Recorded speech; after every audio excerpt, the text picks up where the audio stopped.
The scream was lost in the icy mist of the Andes. My nails scratched the ancient stone as Maria's body disappeared into the abyss, her eyes still staring at me with that expression of pure terror. The blood on my hands wasn't just hers.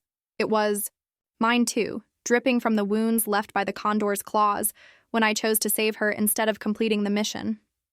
But it wasn't enough. It's never enough. Colonel Mendoza watched from the top of the Inca stone platform, his green eyes gleaming with cruel satisfaction. "Another one who couldn't fly," he muttered, jotting something down on his military clipboard. Maria's fall echoed for endless seconds before the deadly silence returned to the ruins of San Cristobal. She was the 12th cadet to die this month, the 12th soul I failed to save. Mama Kuntur, the ancestral condor, landed beside me with its 5-meter wings spread wide, its black feathers stained with the blood of those who dared to try to ride it without permission. His yellow eyes stared at me with an intelligence that seemed to pierce my soul. For a moment, I felt something stir inside me, a connection that went beyond fear, beyond death, beyond everything I knew. My vision turned golden, and for an instant, I saw through his eyes, felt the absolute freedom of flight, the ancestral strength that ran through his veins. Then the pain hit me like a dagger in the chest. Years of my life were sucked into the void, my life force draining away like sand between my fingers. I fell to my knees on the cold stone, coughing up blood, while Mendoza approached with that smile I had learned to hate. "Interesting," he said, lifting my chin with the tip of his military boot. "Very interesting indeed, Amara Quispe." Before we continue with this disturbing story, if you haven't subscribed to the channel yet, now is the perfect time to hit that subscribe button and turn on notifications. Leave a comment telling us which city you're watching from. I love hearing where our listeners are from around Brazil and around the world. And when you finish listening to the whole story, don't forget to give it a rating from 0 to 10 in the comments and tell me which part impressed you the most. Now let's continue with Amara's nightmare. 3 days before that terrible moment, I was still just a 19-year-old Quechua girl trying to survive on the streets of Lima. My name is Amara Quispe, and if you saw me walking down Abancay Avenue, you probably wouldn't give me a second glance. I'm 5 feet tall, small but sturdy, with golden brown skin that bears the mark of my Andean ancestors. My black hair is always braided with small colored beads that my grandmother taught me to make, the only things of value I own besides the scars on my hands, marks from years of climbing the mountains around Cusco when I was a child. I worked as an informal tour guide in the historic center, telling stories of the Incas to foreigners who gave me a few coins in exchange. It was a simple life, but it was mine, until they showed up. I remember exactly the claustrophobic feeling that hit me when the 3 soldiers blocked the exit of the alley where I was resting. My heart raced, the walls seemed to close in on me, the air became thin. Since I was little, enclosed spaces have made me panic, a trauma I've carried since I was 8, when I hid in my grandmother's basement while soldiers interrogated her upstairs. I heard every scream, every plea, every moment of final silence. "Amara Quispe," said the sergeant, consulting a photo in his hands. "Orphan born in Cusco, direct descendant of the Quispe lineage registered in the colonial archives. You're coming with us."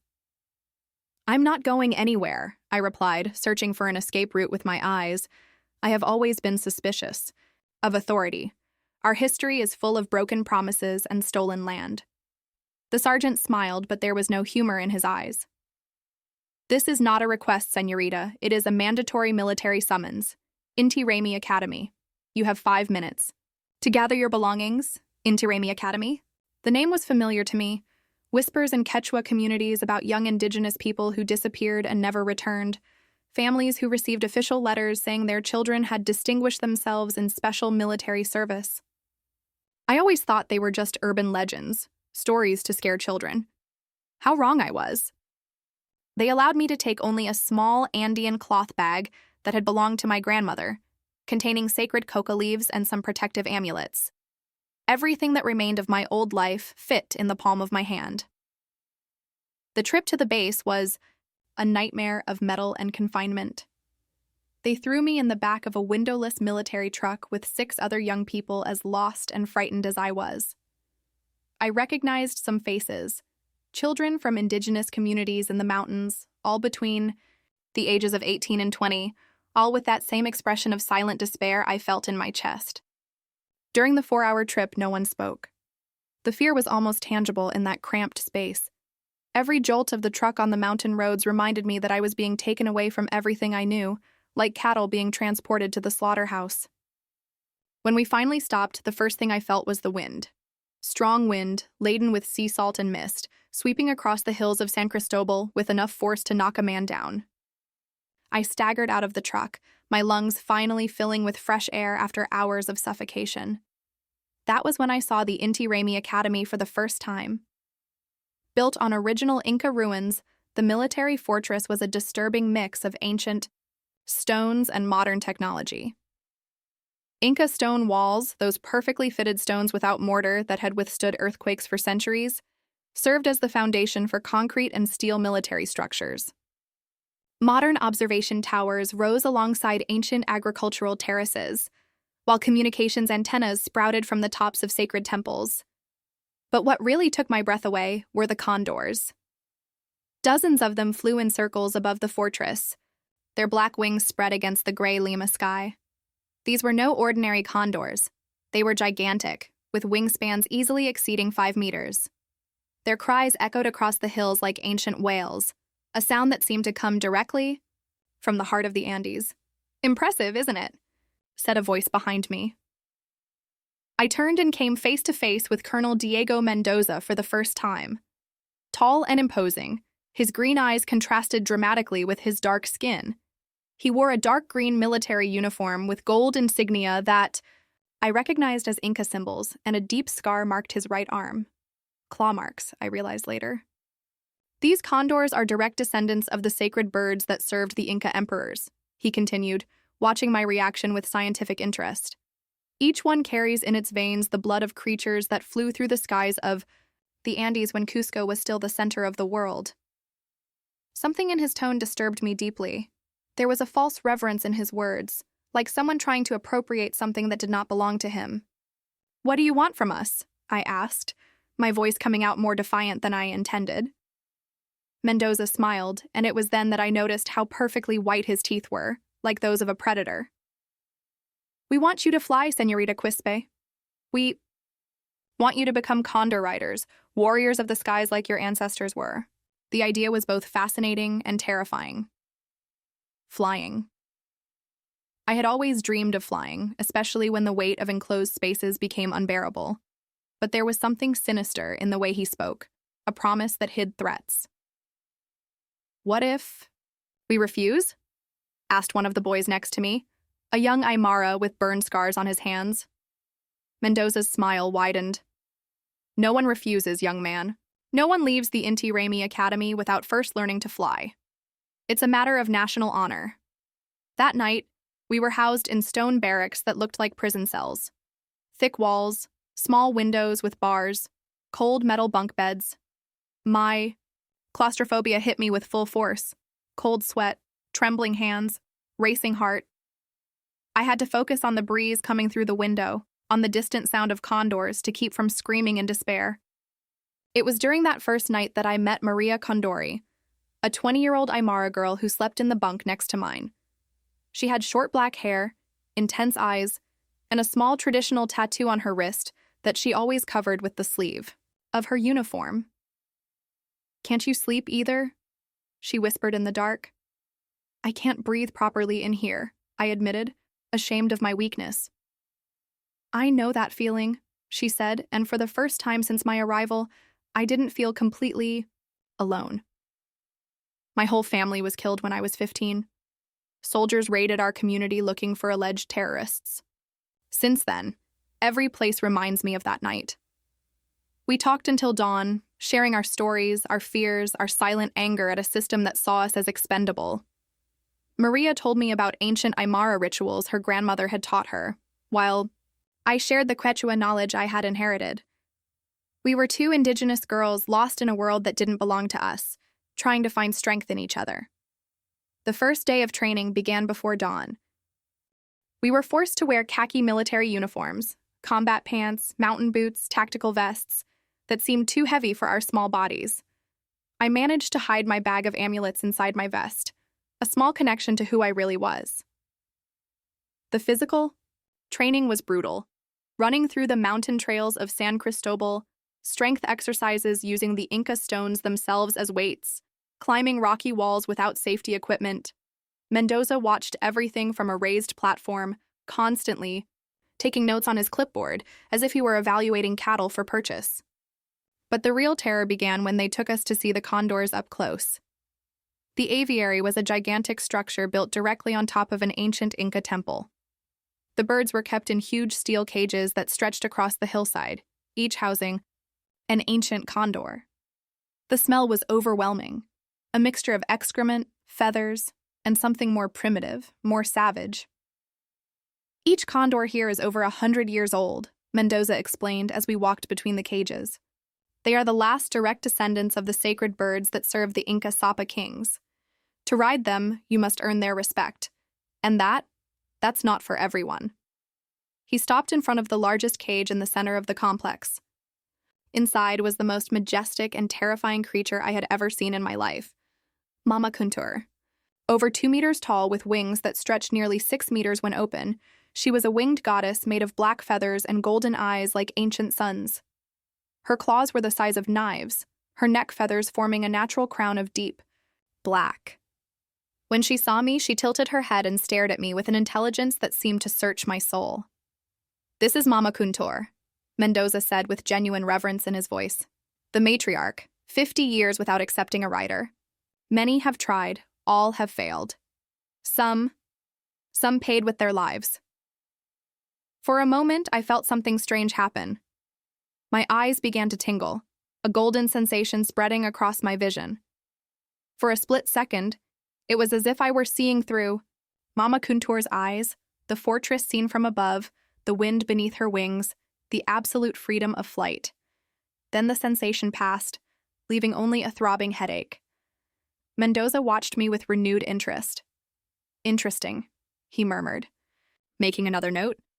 "Very interesting indeed." That night, Maria found me crying silently in the communal bathroom. "What happened?" she asked, sitting down beside me on the cold stone floor. "I don't know," I whispered. "Something is happening to me." When I looked at that bird, it was as if it was inside my head. Maria held my hand tightly. "My grandmother used to say that some people are born with special gifts, connections to the spirits of their ancestors. I don't want connections," I said, desperate. "I want to go home." "We don't have a home anymore," she replied with a sadness that belied her 20 years. "Now we only have each other." She was right. In the weeks that followed, as the training intensified and other cadets began to disappear, some transferred, others simply vanishing in the middle of the night, Maria became my anchor. We trained together, ate together, shared our few moments of peace whispering stories of our childhoods in the mountains. But I felt that something terrible was coming. Mendoza's glances became more penetrating every day, his questions about my family more specific. He knew something about me that I didn't know myself, and that ignorance terrified me more than any physical training. In my 3rd week at the academy, I discovered that my suspicions about Mendoza were correct. He really did know more about me than I knew about myself. It all started when they took us to what they called the Hall of Ancestors, an underground room carved directly into the original Inca rock. The walls were covered with detailed genealogies, family trees dating back to colonial times, genetic maps tracing pure indigenous bloodlines through the centuries. It was like a macabre museum of racial obsession. "Each of you is here for a specific reason," Mendoza announced, walking between the tables where we were seated. "You were not chosen at random. Your names appeared in very special records." I stopped in front of a gigantic mural depicting the genealogical tree of the Inca royalty. My blood ran cold when I saw my own name highlighted in red, connected by a direct line to Mama Quispe, Mendoza said, pointing to a name at the top of the tree. "The last recognized Koya, queen of the royal Inca lineage, killed in 1992 for refusing to reveal the location of ancestral treasures." The world spun around me. 1992. I was 8 years old in 1992. It was the year my grandmother— You knew her as your grandmother, Mendoza continued, his green eyes shining with cruel satisfaction. But Mama Chuya was much more than a simple rural healer. She was the guardian of the last Inca secrets, the repository of rituals that could awaken powers dormant for centuries. My hands began to shake. You were there that night. I was a young lieutenant then, he admitted without any sign of remorse. Following orders. Your grandmother was very stubborn. She preferred to die rather than cooperate. The anger I felt at that moment was like molten lava running through my veins. I rose from my chair so abruptly that it fell backward, the noise echoing through the underground room. Maria tried to hold me back, but I was already walking toward Mendoza with my hands clenched into fists. You killed my grandmother, I said, my voice coming out as a low growl. I did my duty, he replied calmly, and now you will do yours. Genes don't lie, Amara. You carry the same blood as her, the same connection to the ancestral condors. The difference is that you will use that gift to serve modern Peru, not to hide treasures in caves. Before I could attack him, I felt a firm hand on my shoulder. It was Sergeant Huena, a huge man with an impassive face who served as a combat instructor. Control yourself, cadet, he whispered in my ear. This is not the time or the place, but the damage was already done. Over the next few days, Mendoza ramped up my training brutally. Waking up at 4 a.m. for solo runs along the most dangerous trails, hand-to-hand combat drills until my muscles screamed in pain, forced meditation sessions in small, windowless rooms, deliberately testing my claustrophobia until I passed out from panic. You must overcome your weaknesses, he would say whenever I collapsed, sweaty and shaking on the floor. A condor rider cannot be afraid of confined spaces. The skies are infinite, but training requires total discipline. It was during these torture sessions that my connection with the condors began to manifest itself more intensely. Whenever I was about to pass out from claustrophobia, my vision would turn golden and I could see through Mama Kuntur's eyes, flying, free over Lima, feeling the Pacific wind beneath her powerful wings. It was as if she was offering me a spiritual escape route when my body was trapped. But each episode left its mark. Headaches that lasted for days, nosebleeds, a feeling that something was being drained from inside me. Maria noticed my physical deterioration and became increasingly concerned. You're getting thinner, she said one night, examining my face in the dim light of the shed. And your eyes? Sometimes they turn golden, like the condors. It's nothing, I lied, but I knew she was right. Something was changing in me, and I had no control over it. That was when I met Elena Vargas. Elena arrived at the academy on a gray April morning, brought in by the same type of military truck that had brought me there months earlier. But unlike us, other frightened Indigenous people, she jumped out of the vehicle with confidence, her blonde hair impeccably styled, wearing expensive clothes under her standard military uniform. General Vargas's daughter, whispered one of the cadets as she walked past us. Rich, connected, a volunteer. Volunteer. The word made me nauseous. While we had been kidnapped from our lives, she had chosen to be there. During lunch, Elena sat down at our table uninvited. She was 18, with fair skin and blue eyes that seemed to appraise everything around her as if it were her personal property. She spoke with a refined Lima accent, the kind of Spanish you hear in private, universities and exclusive clubs. So you're the special Indigenous people, she said, cutting her meat with surgical precision. Dad told me about the project. Pure bloodlines, ancestral connections, all that Andean mysticism. We're not lab animals, I replied, my voice coming out sharper than I intended. Elena smiled, but there was ice in her eyes. Of course not. You're much more valuable than that. You're the keys to unlocking military secrets that could shift the balance of power in South America. Maria and I exchanged glances. This girl knew something we didn't. What do you mean? Maria asked cautiously. The project isn't just about training condor riders, Elena replied, lowering her voice. It's about creating super soldiers, warriors who can mentally connect with the birds, see through their eyes, coordinate airstrikes with precision impossible for any modern technology. Imagine the military value of that. My stomach churned. And you're here for what? To spy on us? I'm here to learn, she said simply. My family has Inca connections too, you know? A Spanish great-grandfather who married an Inca princess during the colonial era. Mixed blood, but still noble. The arrogance in her voice made me want to vomit. This was the difference between us. She could choose to embrace or reject her indigenous heritage as it suited her, while we carried the weight of oppression for generations. That night, while Elena slept peacefully, in her special bunk, equipped with a softer mattress and warmer blankets, Maria and I planned our first escape attempt. We knew it was almost impossible. The academy was located atop steep hills, surrounded by deadly ravines. The gates were guarded 24 hours a day, and regular patrols roamed the perimeter.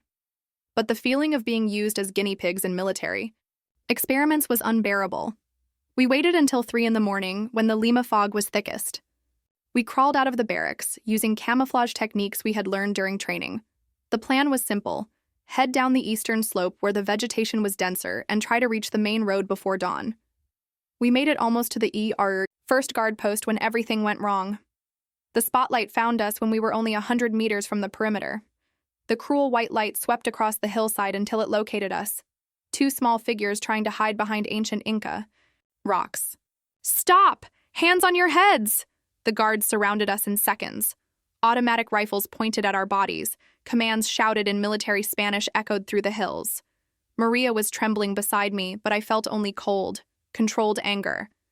Mendoza appeared 15 minutes later, wearing a campaign uniform and looking completely unsurprised. Attempted desertion, he said calmly, as if he were noting the weather for the day. Punishment according to military regulations. They took us to an underground cell that I didn't know existed. It was a 2-meter by 2-meter Inca stone cubicle with no windows, just a small grill in the door through which a sliver of light entered. For me, with my claustrophobia, it was literally hell on earth. 3 days of solitary confinement, Mendoza announced before locking the door. For reflection on loyalty and duty. The first panic attacks began within an hour. The walls seemed to close in on me. The air became thin. My heart raced as if it were about to explode. I scratched the stones until my fingers bled. I screamed. Until my voice was hoarse, I banged on the door until my fists swelled. It was during the second day, when I was already delirious with despair, that Mama Kuntur came to me. Not physically, of course, but I felt her presence like a golden shadow in my mind. My vision blurred, then became too clear, then golden like old honey. Suddenly I was flying. It wasn't just seeing through her eyes, it was being her. I felt the Pacific wind beneath my wings, the thermal current rising from the sun-warmed hills, the absolute freedom of one who knows no barriers or prisons. For precious minutes, I completely forgot about the cell, the walls, the fear. We flew over Lima, seeing the city stretch out to the ocean like a carpet of concrete and hope. We flew over the mountains, where Quechua communities continued to live as they had for centuries. We flew over Inca ruins hidden in the jungle, where ancestral treasures still slept under vines and moss. And then I saw something that brought me back abruptly to my own body. An expedition. Military trucks and civilian vehicles parked near. Ruins I recognized from Mama Kuntur's ancestral memories. Men in uniform working alongside others in civilian clothes. Archaeologists, I realized, systematically excavating a stone structure that looked like a giant nest. Eggs. They were looking for petrified eggs from ancient condors. When I regained consciousness in the cell, I was coughing up blood and my vision was blurred.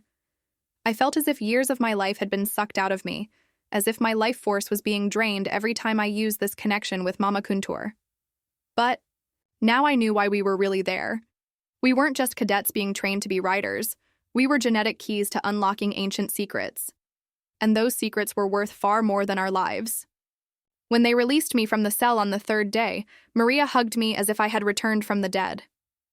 "I thought they were going to kill you," she whispered, examining my pale face and bloodshot eyes. "They need me alive," I replied, my voice coming out hoarse and different. "For now." That night, I told Maria everything I had seen during my connection with Mama Kuntur. The petrified eggs, the expedition, the true nature of the military project. She listened in silence, her eyes widening as I spoke. They want to create more condors, she said finally. Condors that can be controlled from birth. And they want to use our ancestral blood to establish the connections, I added. We're guinea pigs for creating super soldiers who can control entire air armies. That's when Elena joined our conversation. She had been pretending to be asleep, but she had heard every word. You don't understand the magnitude of what's happening here, she said, sitting down on the edge of my bunk. This project isn't just military, it's geopolitical. The country that manages to control ancestral condors will have air superiority over all of South America. And you think that's a good thing? I asked, incredulous. I think it's inevitable, she replied. The question isn't whether it will happen, but who will control it when it does. I'd rather it be Peru. I realized at that moment that Elena wasn't just a privileged cadet. She was a spy, planted there to monitor our progress and report directly to her father, the general. We were even more imprisoned than we had imagined. But I also realized something else. If Mama Kuntur had chosen to connect with me, perhaps there was a way to use that connection against our captors. Perhaps the key to our freedom lay not in escaping the academy, but in fully embracing the powers they wanted to exploit. It was a dangerous plan. Every use of the connection cost me years of my life. But if I could become powerful enough, perhaps I could protect not only Maria and me, but all the other Indigenous girls who continued to arrive at the academy month after month. The price would be high. But my grandmother had died protecting ancestral secrets. Perhaps it was my turn to honor that sacrifice. The first real test came 3 weeks after my release from solitary confinement. Mendoza woke us before dawn with the deafening sound of his military bugle, his eyes shining with a cruel excitement that let me know immediately that this would not be a normal day of training. Today you face the bonding test, he announced as we dragged ourselves out of our bunks, still groggy from sleep. Only half of you will survive to see the sunset. These were words I had heard whispered in the halls of the academy. Legends. About cadets who simply disappeared after attempting to bond with the ancient condors. I always thought they were exaggerations to scare us. Now, seeing the look on Mendoza's face, I realized that every story was true. They took us to the sacrifice platform, as they called the place where the final test took place. It was an original circular Inca stone structure, built at the highest point of the fortress, where the Pacific wind blew hard enough to knock a man down. There, 6 ancestral condors were held captive by steel chains, their powerful wings spread against the gray sky of Lima, their golden eyes shining with a primitive fury. The rules are simple, Mendoza continued, walking among the 12 cadets who remained. In the last few months, another 20 had been transferred, a military euphemism we all understood perfectly. Each of you will choose a condor. You will try to form a bond. Those who succeed will move on to the next phase of training. Those who fail... He didn't need to finish the sentence. The dark stains on the ancient stone told the story of those who had failed before us.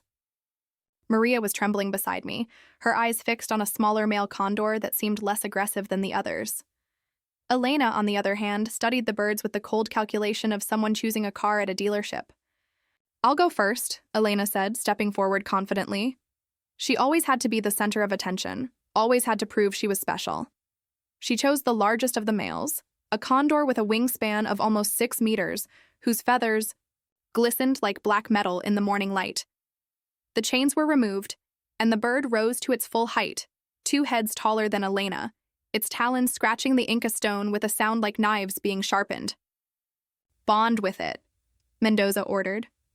Elena approached slowly, one hand outstretched in what was meant to be a peaceful gesture.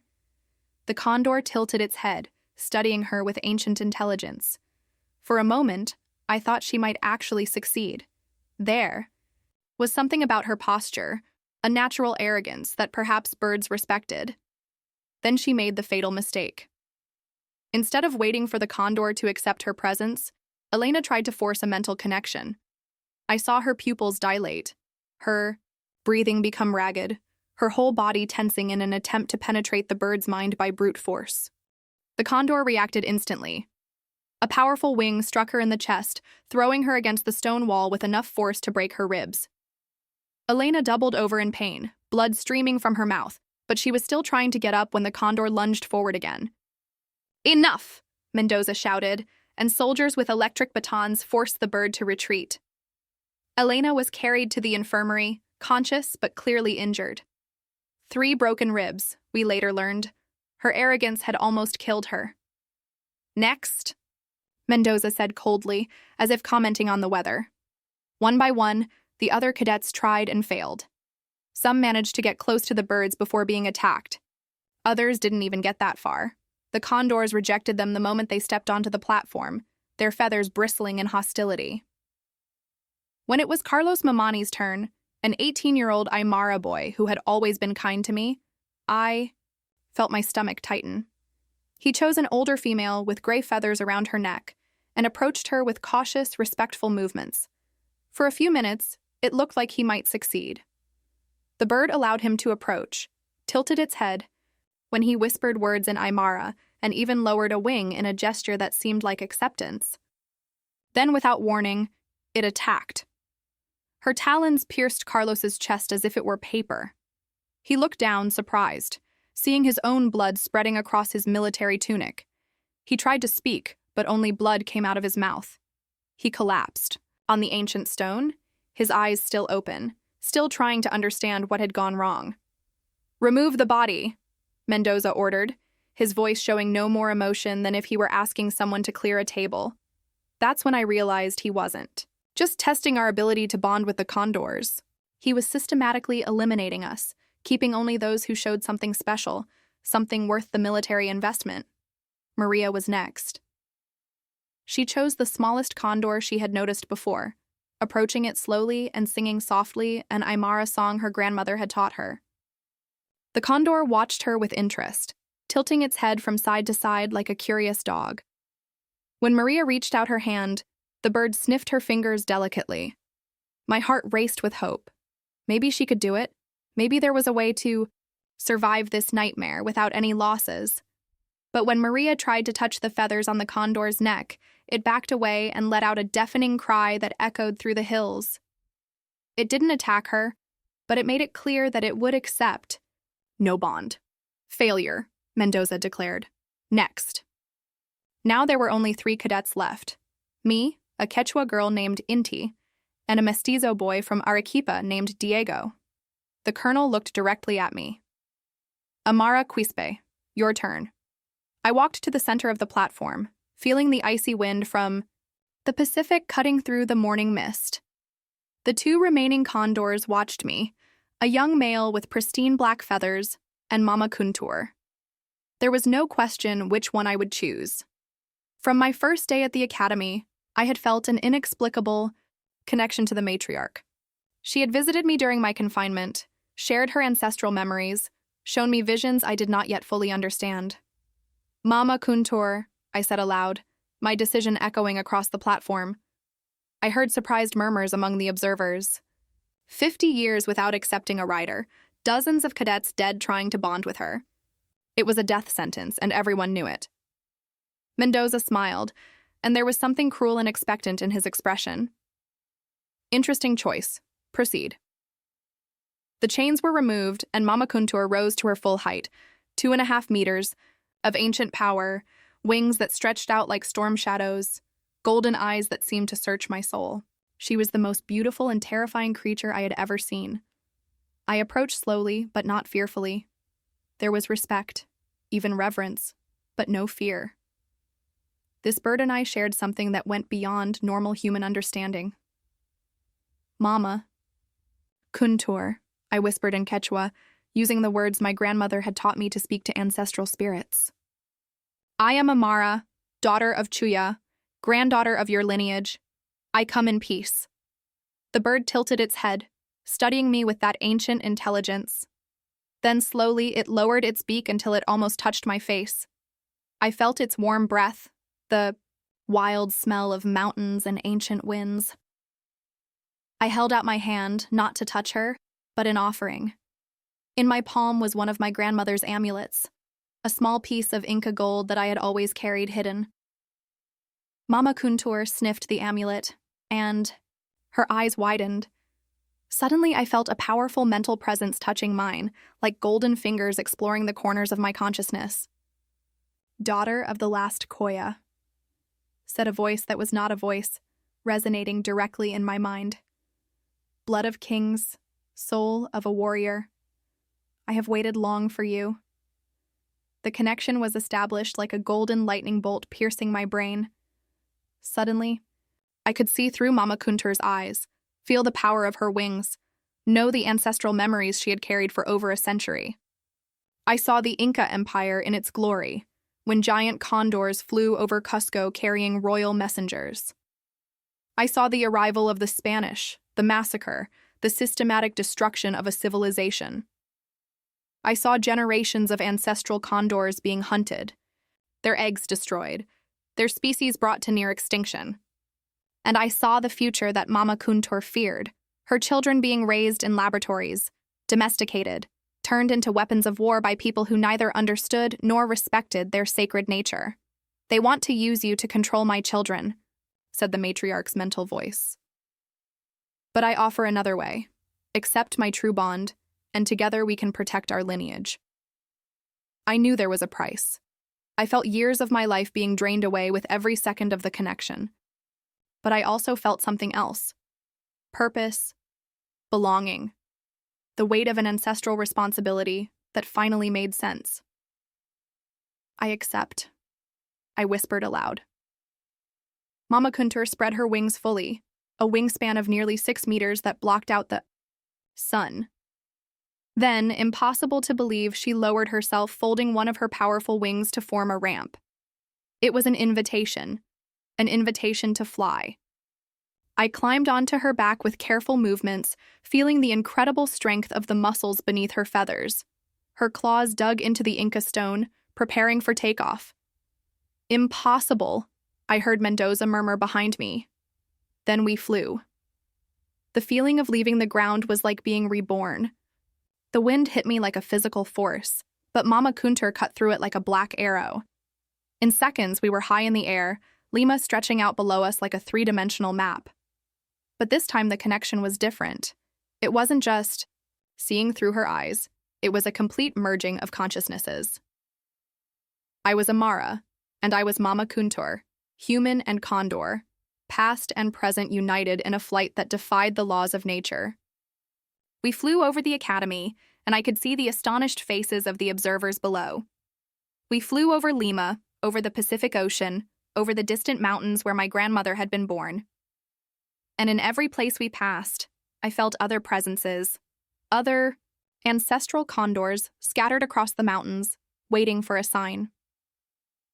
"This is the real war that is coming," Mama Kuntur said in my mind. "Not between countries, but between those who respect the sacred and those who desecrate it. You must choose a side." When we landed back on the platform 20 minutes later, I could barely stand. Blood was streaming from my nose, my vision was blurred, and I felt as if I had aged a decade in minutes. But there was something different about me now. A power that transcended any military training, a connection that went beyond what Mendoza or his government could control. "Bond established," I announced hoarsely, dismounting from Mama Kuntur. The silence on the platform was absolute. Then slowly Mendoza began to applaud. "Extraordinary," he said, his green eyes shining with an almost sexual greed. "Simply extraordinary." I knew I had just become much more valuable to him, and much more dangerous too. That night, while the other surviving cadets, only 4 of the original 12, rested in the infirmary or celebrated their survival, I lay awake making plans. Maria had survived, though without forming a bond. Inti had achieved a partial connection with the young condor. Diego wasn't so lucky. The condor's talons caught him by the neck, and he died instantly. But the important thing was that I now had access to something Mendoza couldn't completely control. The connection to Mama Kuntur wasn't just a military trick. It was a bridge to an ancient power that could change everything. The price was becoming clear. Each use of the connection cost me time. But if I could use this power to protect others like me, it might be worth it. The real war was just beginning. And now I had a weapon our captors didn't expect. Not just the ability to fly with condors, but to communicate with all the ancestral condors of the mountains. Elena returned from the hospital a week later, her ribs bandaged but her eyes shining, with envy and anger.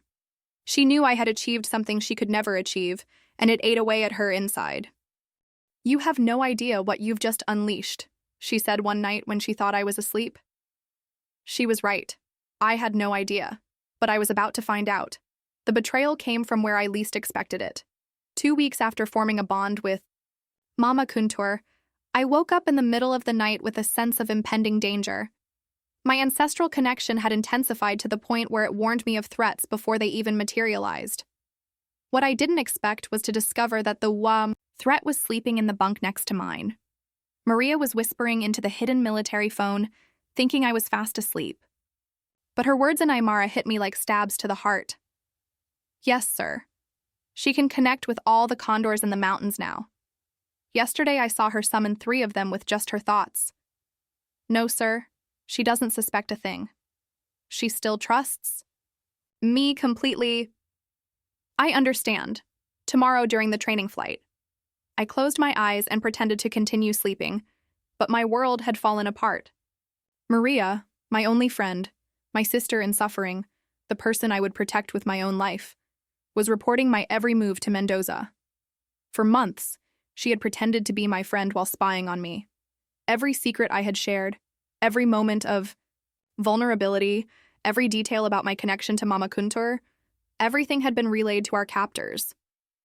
The pain of betrayal was physical, as if someone had ripped my still-beating heart out. But beneath the pain, a cold anger began to grow. An anger that came not only from me, but from generations of women in my lineage who had been betrayed, exploited, killed by those they trusted. The next morning, I pretended everything was normal. I smiled at Maria, shared my breakfast with her, even laughed at her nervous jokes. But inside, I was planning.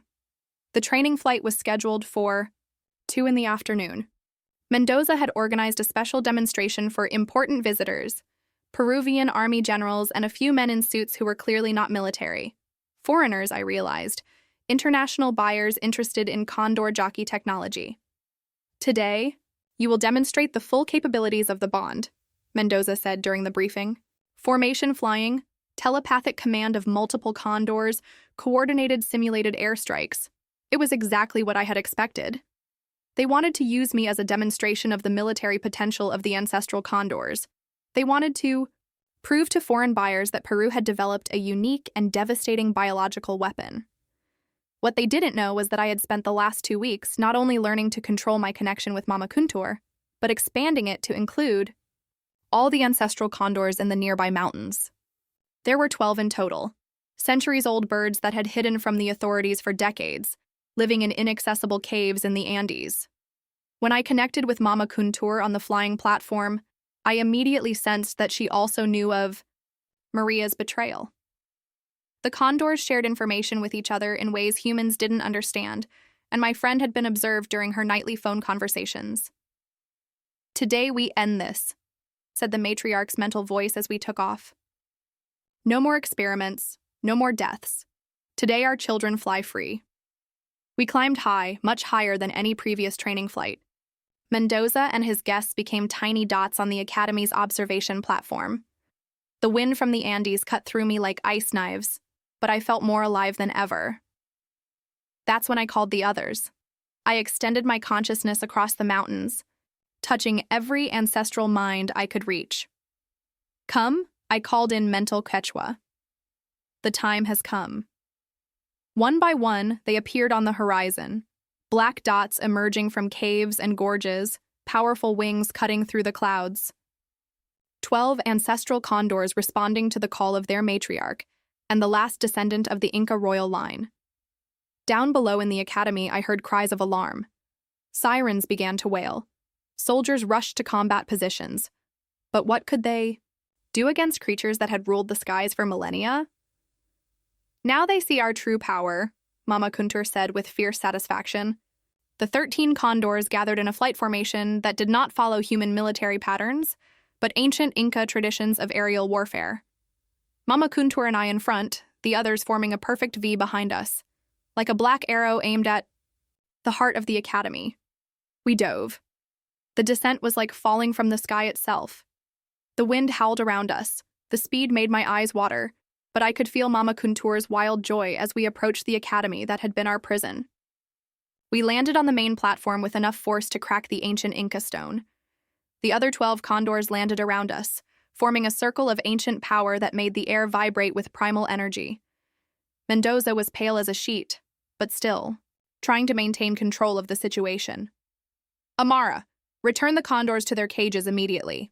That's an order. I laughed. For the first time in months, I laughed for real. Your orders mean nothing here, Colonel. This land belonged to the condors 1,000 years before Peru even existed. That's when I saw Maria approaching from behind me, a syringe in her hand. A tranquilizer, I realized. The plan was to drug me during the confusion, probably take me to some laboratory where they could study my ancestral connection without interference. Mama Kuntur sensed my anger before I even knew I was furious. One of her powerful wings extended, knocking Maria down before she could reach me. The syringe flew away, shattering on the rock. You, I said to Maria, my voice coming out in a tone I didn't recognize as my own. My sister, my friend. Why? Maria staggered to her feet, blood trickling from a cut on her forehead. But her eyes showed no remorse, only defiance. Because they promised my family would be spared, she shouted. My younger brothers are alive because I cooperated. You don't understand. They don't just use us as guinea pigs. They hold our families hostage. The revelation hit me like a punch in the stomach.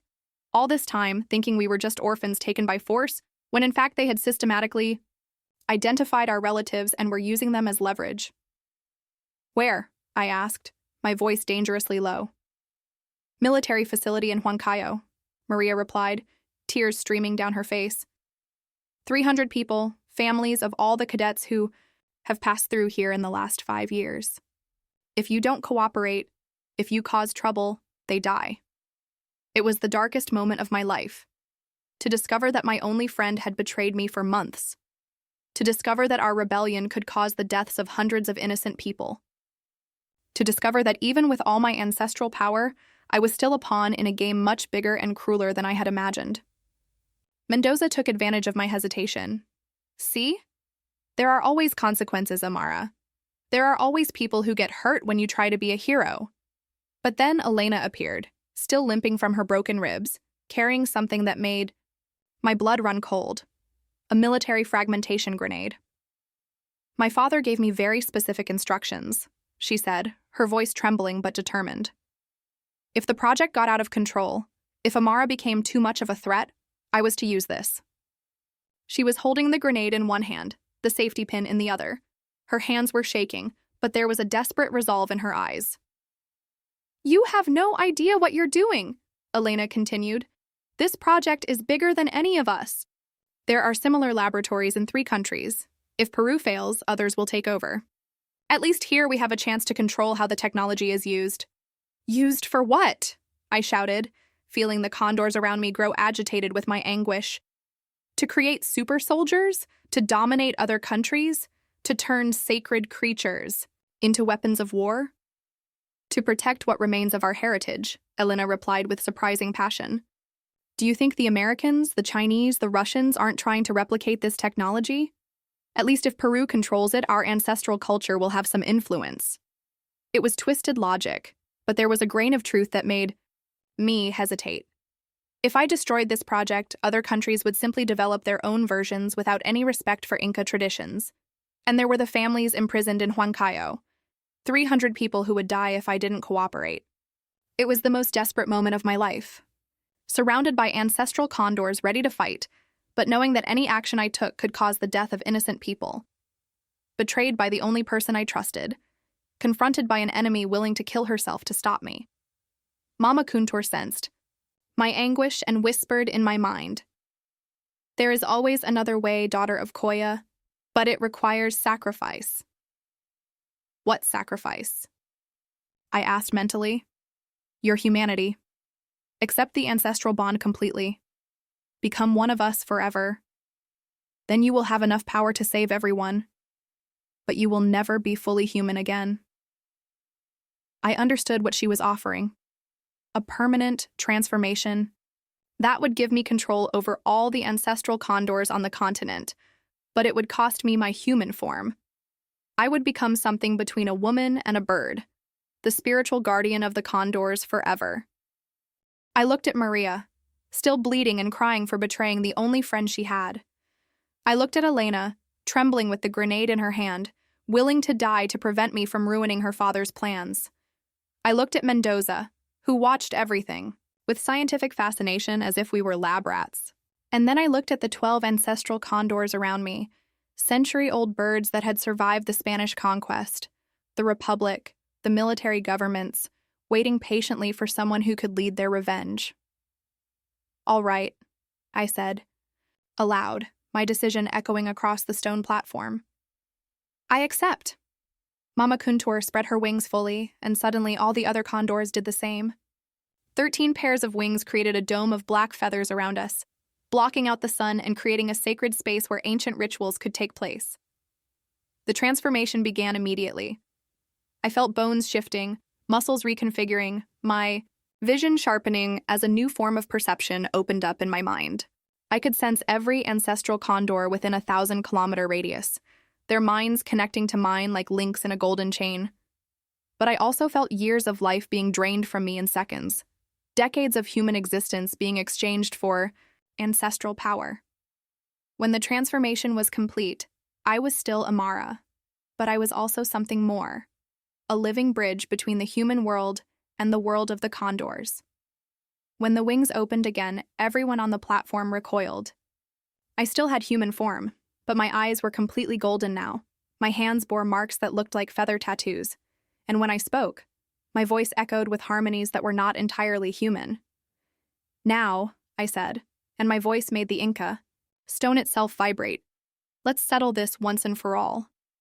In my new hybrid form, I could feel every thought of the ancient condors as if they were extensions of my own mind. 13 ancient consciousnesses converging into a single will. For the first time since I had arrived at the academy, I was not alone. The families in Huancayo, I said, my voice echoing with supernatural harmonies. You have 5 minutes to give me exact coordinates and access codes. After that, there will be no more negotiations. Mendoza tried to maintain his military composure, but I saw sweat dripping from his forehead. You don't understand the geopolitical implications. 5 minutes, I shouted, and all the condors around me opened their beaks, emitting deafening cries that shattered the academy's windows. Elena was still holding the grenade with trembling hands. If you release the prisoners, other countries will know that we've lost control of the project. They'll invade, they'll steal the technology. Then let them come, I replied, extending my consciousness across the mountains. I could sense other ancient condors, not just the 12 surrounding me, but hundreds scattered across the Andes. Centuries-old birds that had hidden from civilization, waiting for a call that had never come, until now. Maria approached slowly, blood still streaming down her face. Amara, please. My brothers are 7 and 9 years old. If you do this, they die. For a moment, I felt human pain threaten to overwhelm my new hybrid nature. But Mama Kuntur whispered in my mind, compassion is strength, but hesitation is death. Save all or save none. Coordinates, now. It was Mendoza who finally gave in. He dictated numbers that my ancestral mind memorized instantly, military codes that burned into my consciousness like golden fire. Huancayo, Military Base Sector 7, Underground Facility Level 3, Access Code Inti Raymi 1532. Thank you, I said, and then I turned to the condors. We flew. The takeoff was unlike anything I had ever experienced before. It wasn't just Mama Kuntur carrying me. It was as if I were an integral part of the flock, my consciousness distributed among all the birds. We flew as a single entity, a force of nature cutting through the Andean sky with supernatural speed. Huancayo was 400 kilometers from Lima, but with my new ancestral connection, we arrived in less than 2 hours. The sun was setting behind the mountains when we spotted the military base, a modern complex built in the valley, surrounded by barbed wire and guard towers. There, Mama Kuntur indicated, pointing with a powerful wing toward a low concrete building that seemed too nondescript to be important. Your families are deep inside. We landed in the central courtyard of the base like a storm of black, feathers and ancestral cries. Soldiers rushed out from all directions. But what weapons could they use against creatures that had ruled the skies for millennia? I dismounted from Mama Kuntur and walked toward the main building. My transformation had given me not only a connection to the condors, but also superhuman physical strength and reflexes that transcended mortal limitations. The first soldier who tried to block my path was knocked down by a gust of wind that came directly from my hands. The second had his weapons torn from his hands by condor claws before he could even aim them. I found the entrance to the underground, level, and descended the concrete stairs, my footsteps echoing like war drums. The codes Mendoza had given me worked perfectly. Each armored door opened before me as if recognizing my ancestral authority. On level 3, I found what I was looking for. It was a complex of modern cells, but it looked more like a prison hotel than a traditional military facility. Entire families lived in individual rooms. Fathers, mothers, children, elderly people, all kept comfortable but completely isolated from the outside world. "Who's there?" a female voice shouted in Quechua as my footsteps echoed down the hallway. "I am Amara Quispe," I replied in the same language. "I have come to take you home." What followed was a chorus of voices, names shouted, questions, about sons and daughters who had been taken to the academy, tears of hope and terror mixed together. 300 people who had lived in disguised captivity for years, believing their loved ones were serving honorably in the armed forces. I used my new powers to open all the cells simultaneously. The electronic locks crumbled like paper before the ancient energy that now flowed through my veins. Within minutes, entire families were embracing in the hallways, crying and laughing at the same time. "How are we going to get out of here?"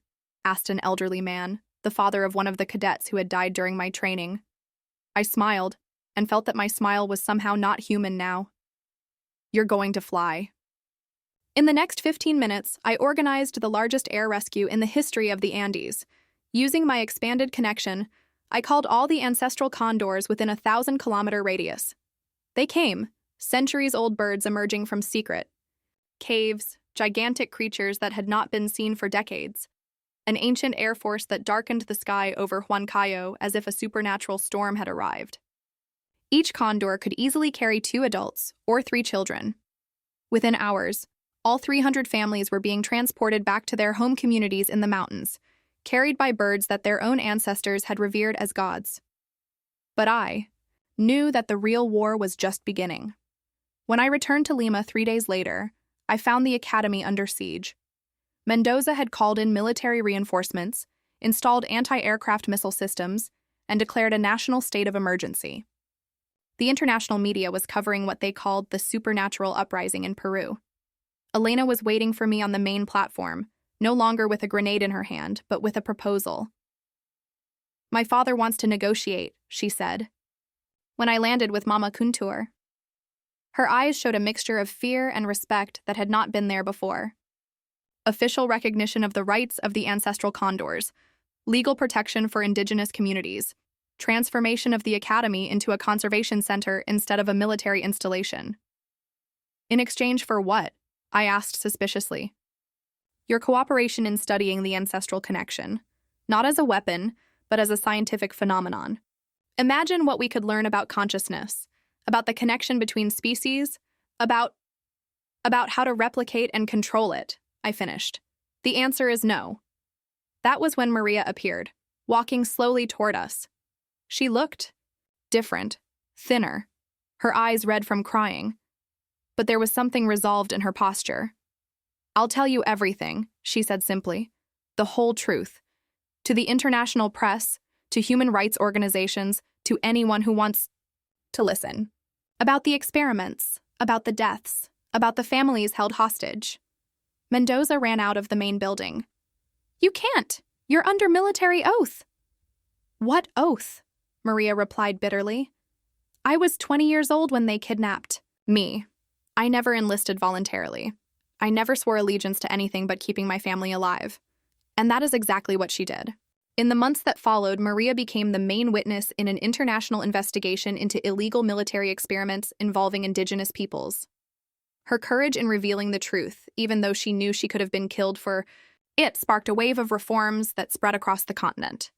The Inti Raymi Academy was officially closed. Mendoza was arrested and tried for crimes against humanity.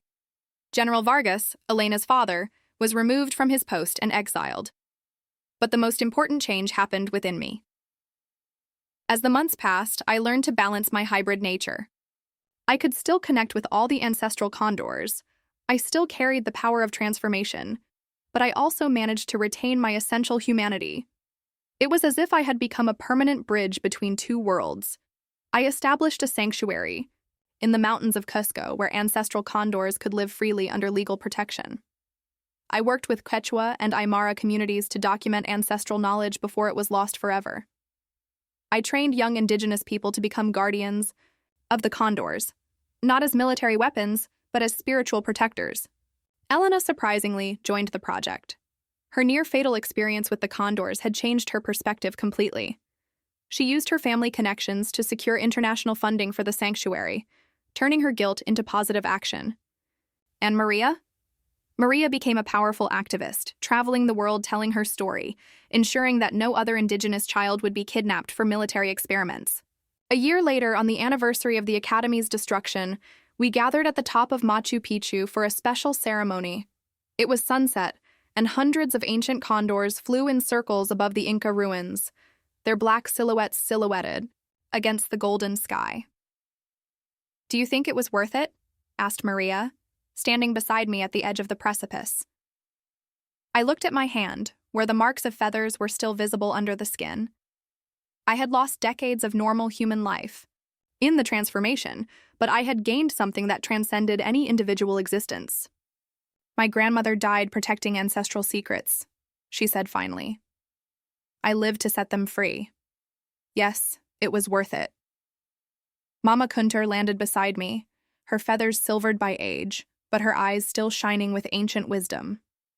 Through our connection, I could feel the gratitude of all the ancestral birds scattered across the Andes, free to fly, free to live, free to pass on their knowledge to future generations. The military project was over, but something much bigger had begun. A new era where respect for ancestral peoples and sacred nature was not just a romantic ideal, but an internationally protected law.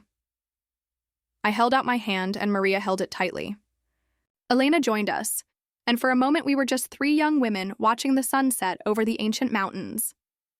But I knew that our story was still being written. Somewhere in the world, other indigenous children were being threatened. Other governments were planning similar experiments. Other ancestral creatures needed protection. And when that moment came, the condors would be ready, and I would be with them. Because some fights transcend generations, some responsibilities are inherited through blood, and some people are born to be bridges between worlds, no matter the cost. We flew home as the first stars appeared in the Andean sky. 300 ancient condors carrying the promise that we would never again allow our heritage to be desecrated. The fortress had fallen, but the legacy was just beginning. Hey, Joven Sobernaturized channel viewers, what did you think of this disturbing journey through the Inti Raymi Academy? It was an intense story, wasn't it? Amara's transformation, Maria's betrayal, the redemption of all the characters. If you've made it this far, don't forget to give the video a like and subscribe to the channel if you haven't already. And most importantly, leave your rating from 0 to 10 for this story in the comments. It's really important for us to know what kind of content you enjoy most. Also tell us what part impacted you the most.